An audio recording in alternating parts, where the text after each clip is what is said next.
A guten moed. Let's get started. Rabbi, we're on the very bottom of Pei Gimel Amud Beis, starting the Gemara. The whole theme of the Mishnah is to deal with cases of mistaken purchases done under false pretenses. The first thing that we're going to be talking about are the portion of the Mishnah which says that if a person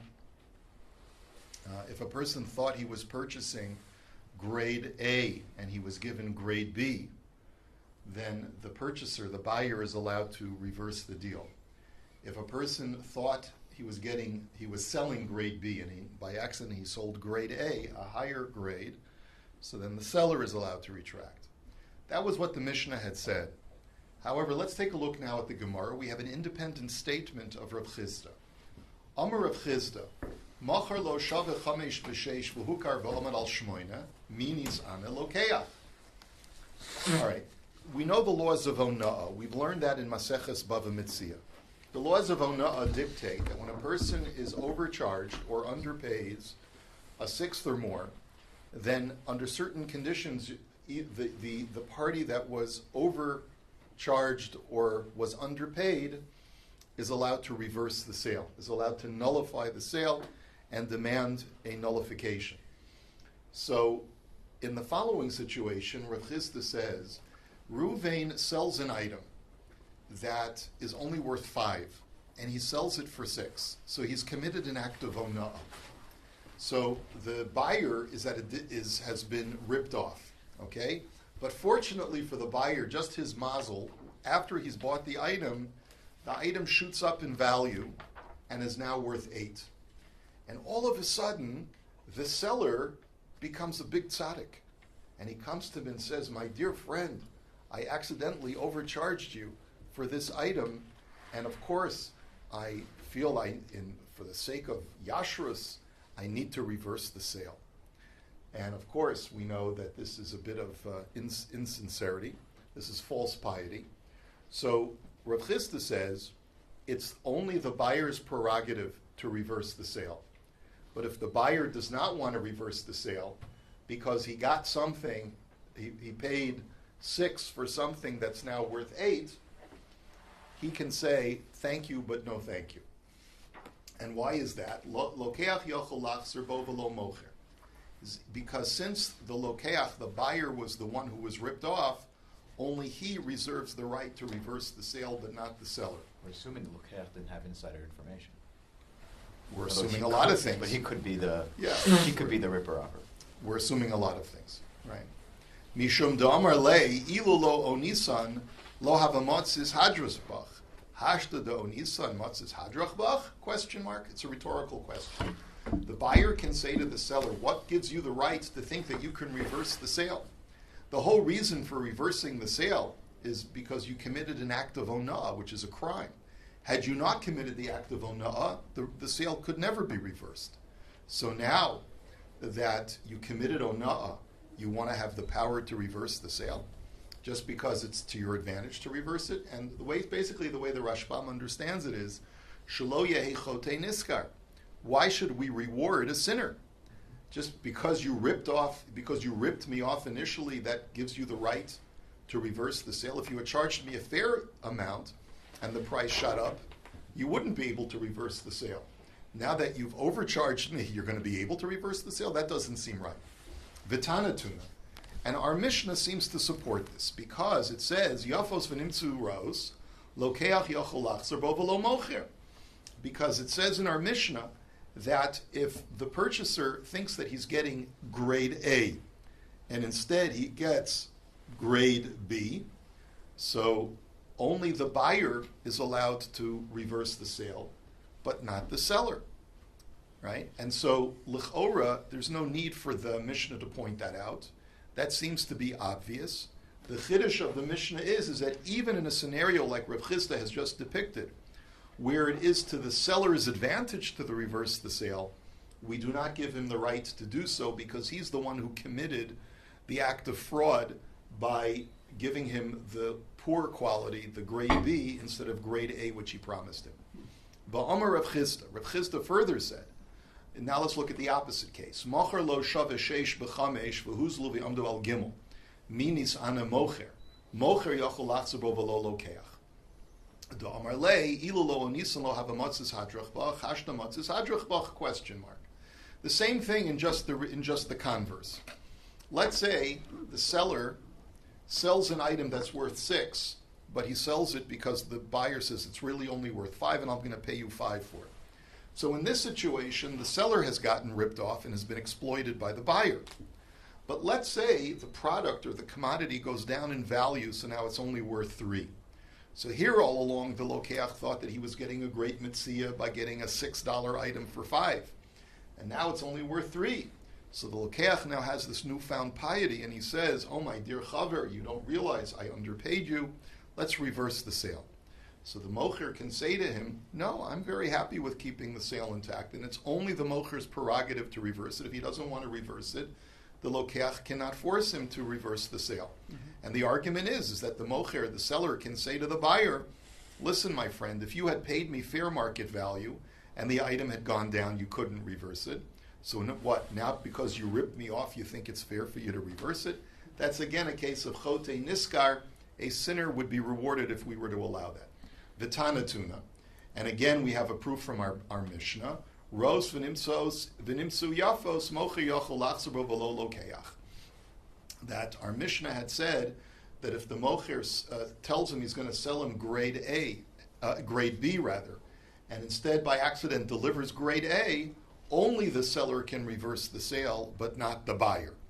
Even if it would be to the advantage of the buyer, because the price goes all the way down, the buyer cannot reverse the sale.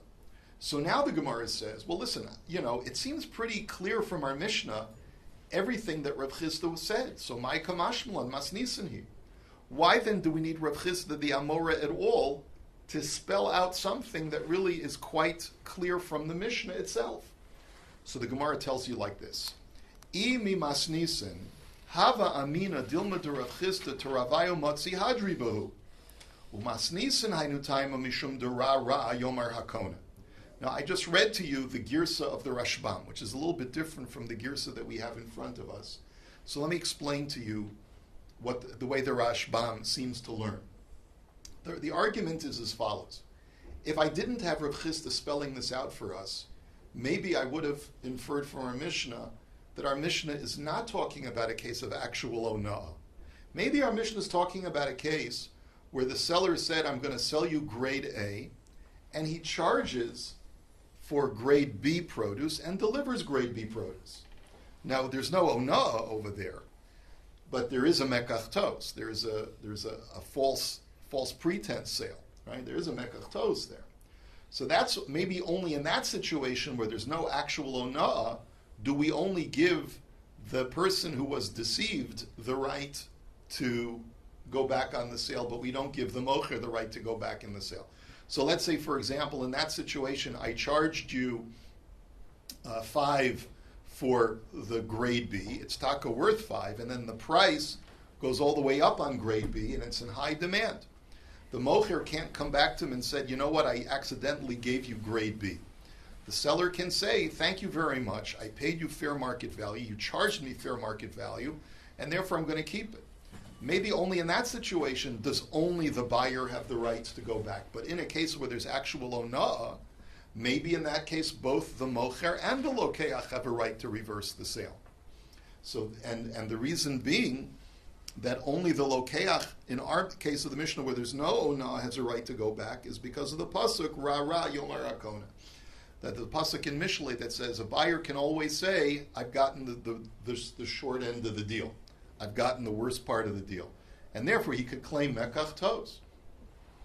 Even when he's charged fair market value if he was sold something that he didn't think that he was getting. But in a case of ona'ah, maybe you could argue that both parties could go back on the deal.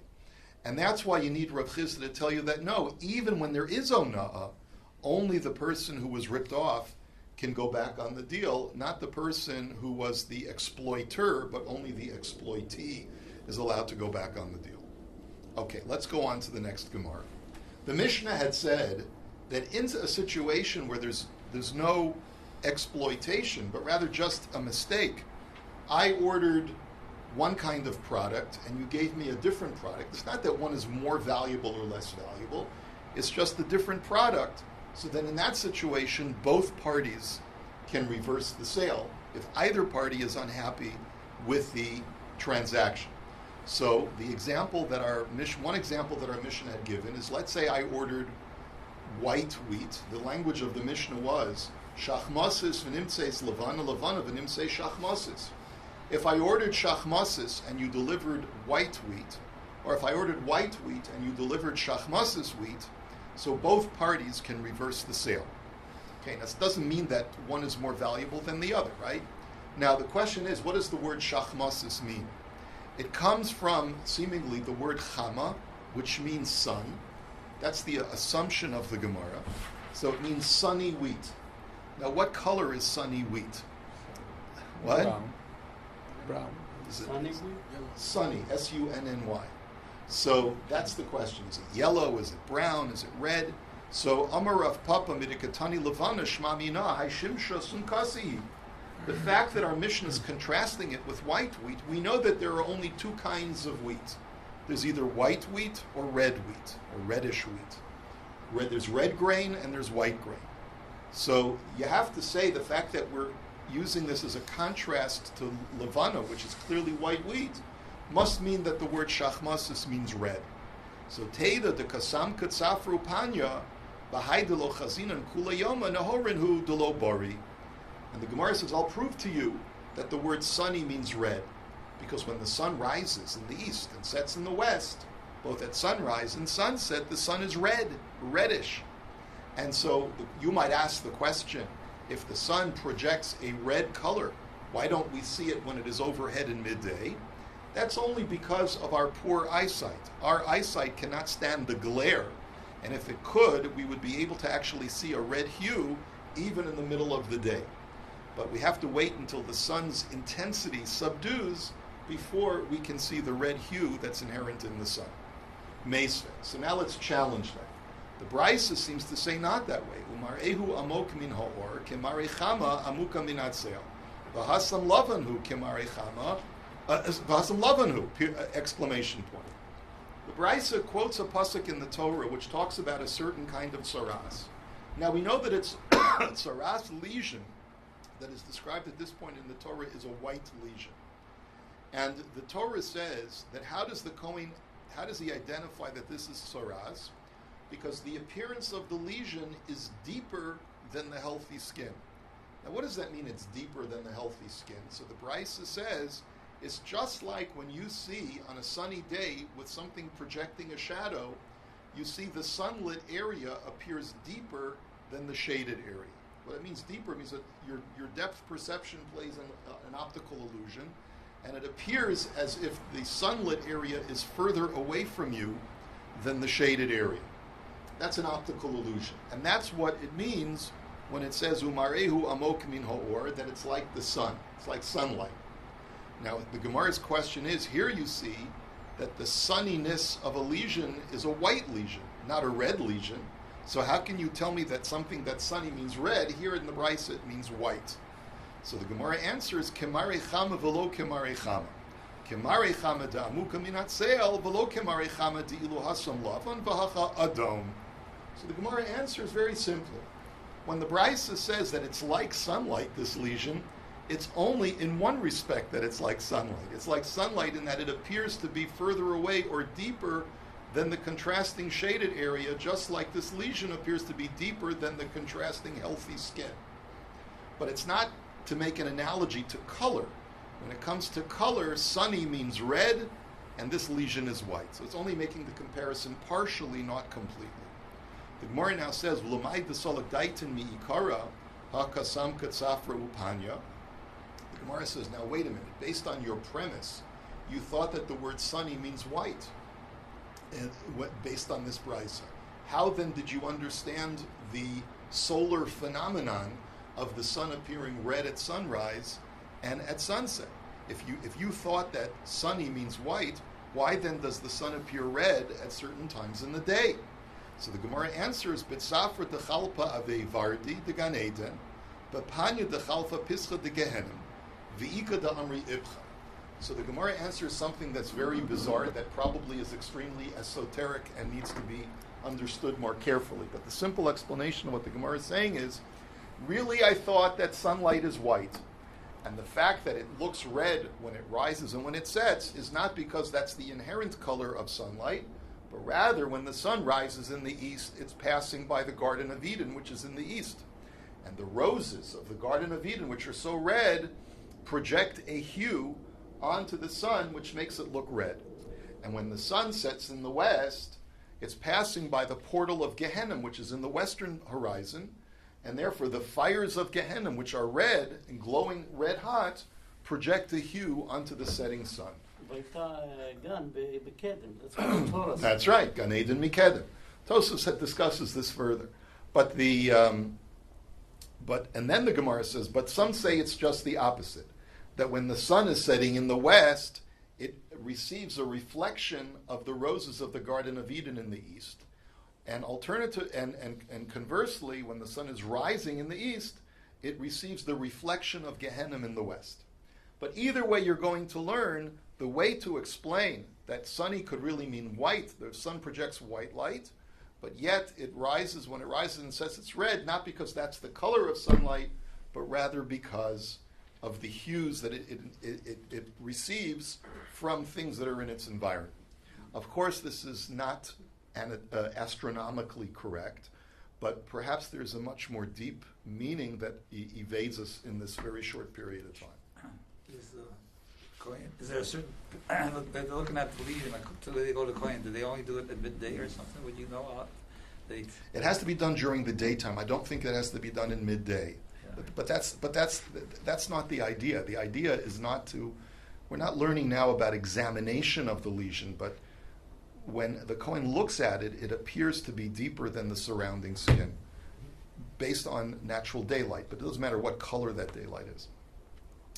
Next, Yain v'nimsa chomet shnei micholim lachzor bahen.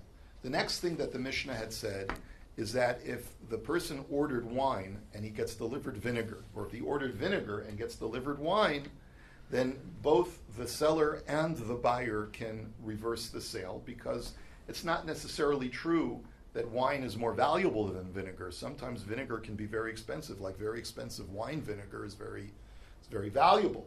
But the point is that it's a mistake, and therefore you can reverse the sale. So Lema Masnisan Rebbe Hivelo Rabbanan. It seems like our Mishnah only goes according to Rebbe and not the Chachamim, because the Tanya Yayin v'choymetz min echadu Rebbe Omer Shnei Minim. There's a machlokus in the laws of Truma between Rebbe and the Chachamim. The Chachamim say that wine and vinegar, and we're talking about obviously wine vinegar, are considered to be the same commodity for the purposes of Truma. So that if I want to tithe from my vinegar and have that count for the wine tithe, I can combine them and have one tithe cover both my wine and my vinegar. But Rebbe says, no, they're two separate commodities. And therefore, if you tithe your vinegar, you have to also tithe separately the wine, and vice versa.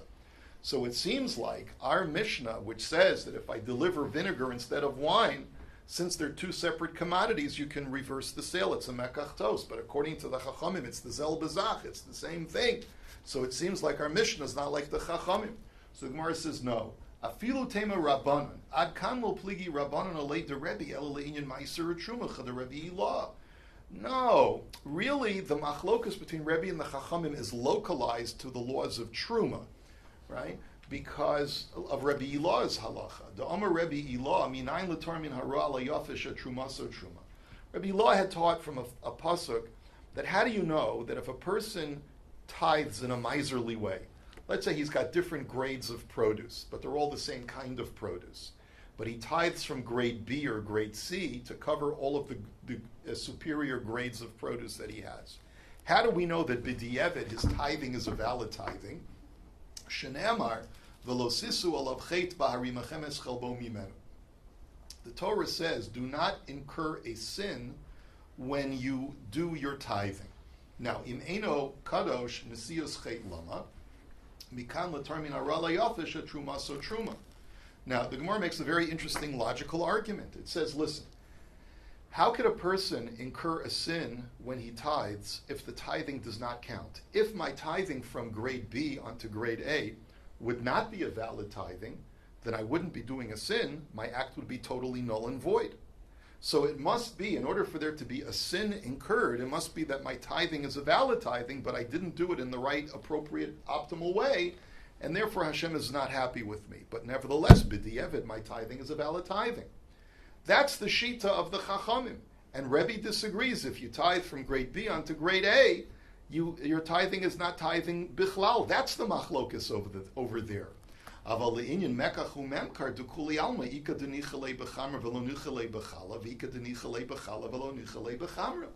when it comes to finance, when it comes to buying and selling, everyone agrees that if I ordered vinegar and got wine instead, or vice versa, I'm entitled to reverse the sale. Because let's say I run a very upscale restaurant, let's say, and I order vinegar because I need to make wine vinegar. I need it for my cooking, I need it for my dressings and so forth.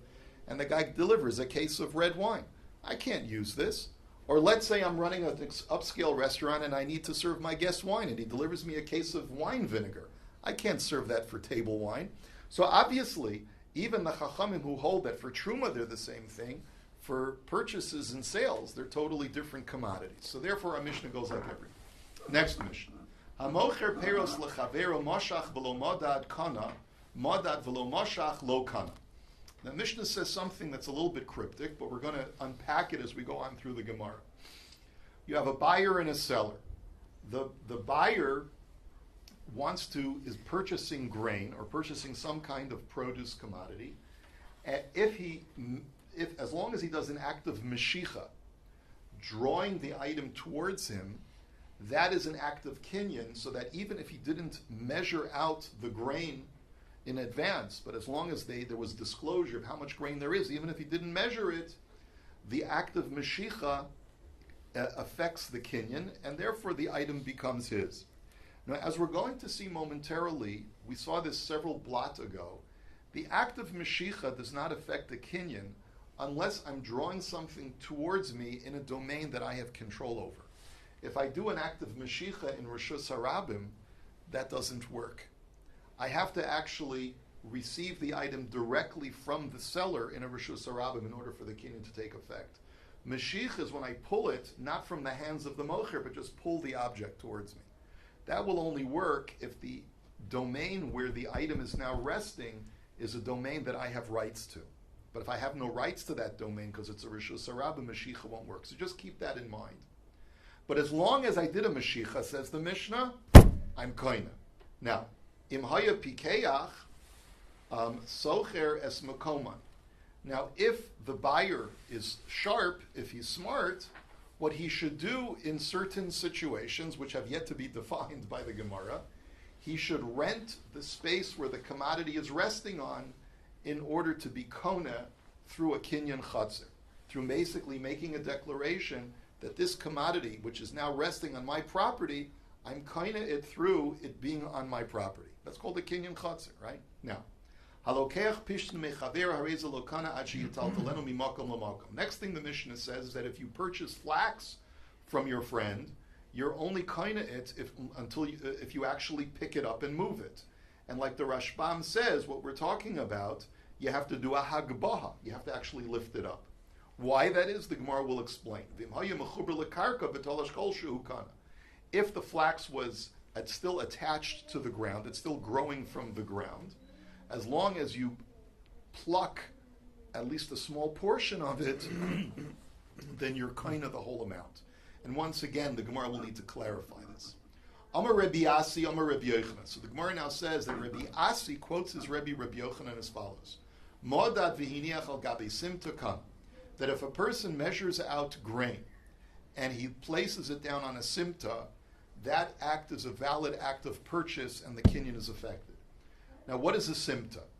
A simta is alternately translated as an alleyway or as the side of a Rishus Harabim where people are allowed to place down their items and use it for mercantile purposes.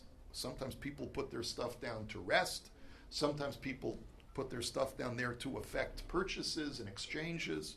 but it's the side of the Rishus Harabim where both the buyer and the seller have a right to be there and put down their items.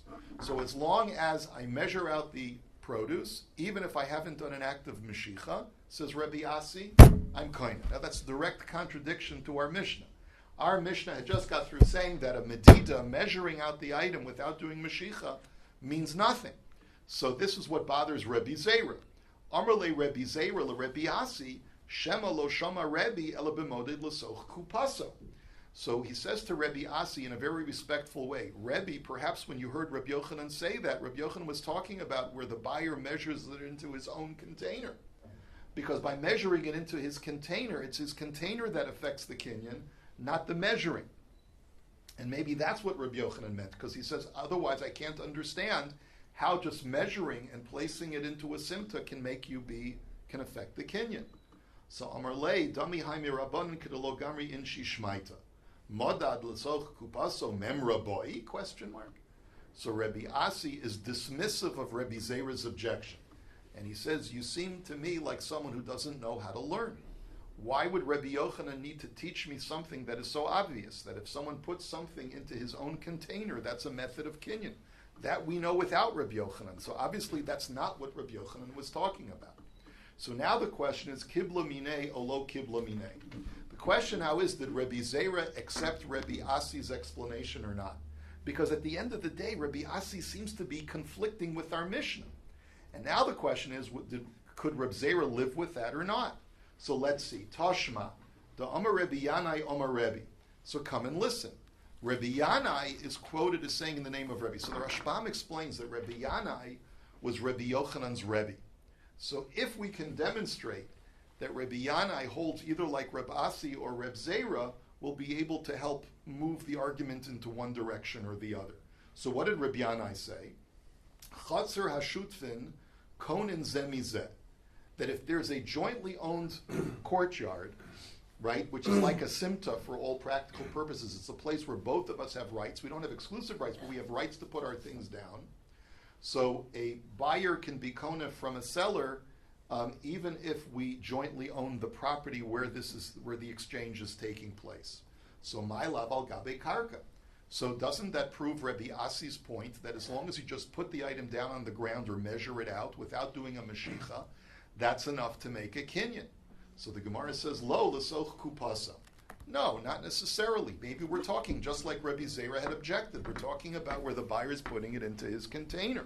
And not only that, but I'll prove to you that Rebbe Zera is correct. Because Hachinami Mistavra, Damar Rebbe Yaakov, Amar Rebbe Yochanan, because Rebbe Yaakov quoted as Rebbe Yochanan is saying something completely contrary. Because he said, Modad v'hiniach al gabe simta lo kana. That if a person measures something out and places it in a simta, the buyer, just by measuring it out, he's not kaina. So how could Rebbe Yochanan contradict his Rebbe Yanai? So kashana hadadi elalav shma mina kan b'modid l'soch kupaso kan b'modid al gabi karka shma mina. So you must conclude from here is that when a buyer measures it into his own receptacle, into his own kli, so then he can be kona even in a simta without doing a mashicha.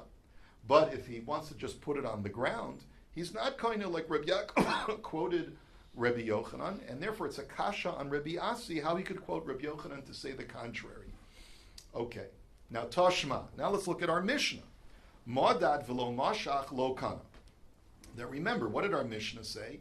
That by just measuring it out without an act of Mashicha, there's no valid kinyan.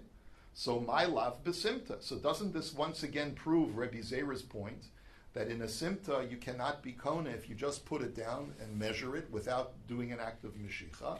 So the Gemara says no. We can't use this Mishnah against Rebbe Asi because lo birshus harabim. Maybe the Mishnah is talking about where this exchange is done in a rishus harabim, and that's why just measuring it and putting it down does not affect the kinyan. But perhaps if it was done in a simta or a jointly owned chatzer, maybe the medida the measuring it out and putting it down would affect the kinyan.